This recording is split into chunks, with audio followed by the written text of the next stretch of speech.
இன்னைக்கு வந்து நேற்று நம்ம ப்ரீப்ளீட் பண்ண சாரியோட கண்டினியூட்டி தாங்க. ஸோ இந்த சாரீ வந்து நம்ம ப்ரீப்ளீட் பண்ணி வச்சுருக்கோம். இது வந்து எப்படி இப்படி அழகாக ஒரு பர்ஃபெக்டாக சீரியல் ஆக்ட்ரஸ் மாதிரி ட்ராப் பண்ணலாம் அப்படின்னு சொல்லி தான் இந்த வீடியோவில் பார்க்க போகிறோம். ஸோ நம்ம சேனலை ஃபஸ்ட் டைம் பார்க்குறீங்க அப்படின்னா சப்ஸ்கிரைப் பண்ணிக்கோங்க. வீடியோவை கடைசி வரைக்கும் ஸ்கிப் பண்ணாமல் பாருங்கள். உங்களோட கமெண்ட்டை கமெண்ட் பாக்ஸில் சொல்லுங்கள்.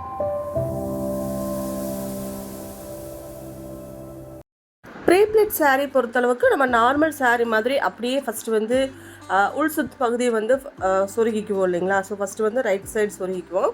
அதுக்கப்புறம் ஒரு சுற்றி ஃப்ரண்ட்டில் சென்டர் ப்ளீட்டுக்காக கொண்டு வருவோம். ஸோ ப்ரீப்ளீட் சாரீ பொறுத்தளவுக்கு நம்ம அப்படி பண்ணக்கூடாது. ஃபஸ்ட்டு வந்து அளவு பாருங்கள். அதாவது சென்டர் ப்ளீட்டில் சென்டராக வச்சுட்டு உங்களுக்கு உள் சுத்து பகுதி எது வரைக்கும் வருது அப்படின்னு ஒரு டைம் செக் பண்ணி பார்த்துட்டு அதுக்கப்புறம் வந்து டக்கின் பண்ண ஆரம்பிக்கணும். ஸோ இப்படி பண்ணுறப்ப தான் என்ன ஆகும்னா ப்ளீட் வந்து நம்ம ஒரு சுற்றி ஃப்ரண்ட்டில் வர்றப்போ உங்களுக்கு வந்து சென்டர் ப்ளீட் வந்து இழுத்துட்டு இல்லாமல் இருக்கிற மாதிரி இருக்கும். இல்லைன்னா சென்டர் ப்ளீட்டோட இந்த ஃபஸ்ட்டு மடிப்பு மட்டும் ரொம்ப என்ன ஆகுனா இழுத்துட்டு ஒரு மாதிரி பேக் அடிச்ச மாதிரி சில பேர்த்துக்கு இருக்குது, பார்த்துருக்கீங்களா. ஸோ அந்த மாதிரி இல்லாமல் ஒரு நீட்டான ஒரு லுக் வந்து இருக்கும். நம்மளோட ரைட் சைடில் வர போர்ஷன் பார்த்திங்கன்னா கொஞ்சம் கேப் இருக்கணும். அப்போ தான் வந்து நம்ம சென்டர் ப்ளீட்டோட ஃபஸ்ட்டு ப்ளீட் வந்து கண்டிப்பாக நீட்டாக இருக்கும். இல்லைன்னா ஒரு மாதிரி இழுத்துட்ருக்குங்க.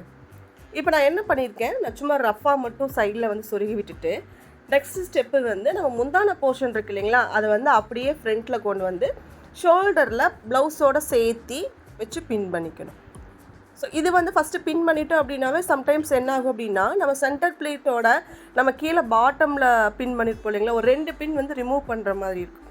ஸோ அந்த பின் வந்து நீங்கள் ரிமூவ் பண்ணிட்டீங்கன்னா உங்களோட பல்லு ப்ளீட் ஹைட்டுக்கு வந்து நீங்கள் என்ன ஹைட்டுக்கு நீங்கள் மெஷர்மெண்ட் எடுத்திருக்கீங்களோ அது வந்து கரெக்டாக வந்துடும்.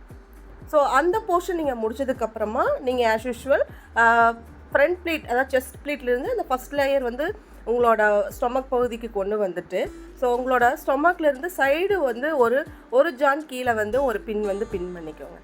ஸோ நீங்கள் இப்படி பின் பண்ணினதுக்கப்புறமா நம்ம சைடு லேயர் வந்து செட் பண்ணினதுக்கப்புறம் தான் என்ன பண்ணணும்னா சென்டர் ப்ளீட் வந்து உள்ளே டக்கின் பண்ணணும்.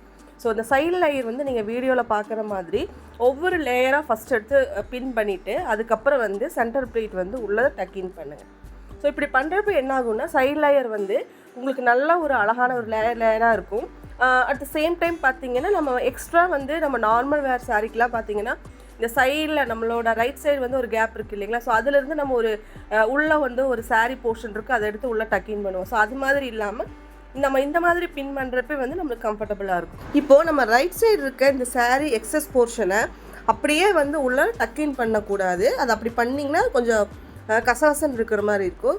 ஸோ அது அப்படியே பேக் சைடு கொண்டு வந்துடுங்க. இப்படி பேக் சைடு கொண்டு வந்துட்டு நம்ம முதுகு சைடு வந்து இப்படி ஒரு சின்னதாக ஒரு மடிப்பு மடித்து அதுக்கப்புறம் வந்து உள்ள ஸ்கர்ட்டுக்குள்ளே சொருகி விட்டுருங்க. இப்போ வெளியில் பார்த்தா உங்களுக்கு சாரீ வந்து ரொம்ப குண்டாக இருக்கிற புஃப்னு இல்லாமல் நல்லா ஃப்ளாட்டாக ஸ்ட்ரக்சராக இருக்கிற மாதிரி உங்களுக்கு காட்டும்.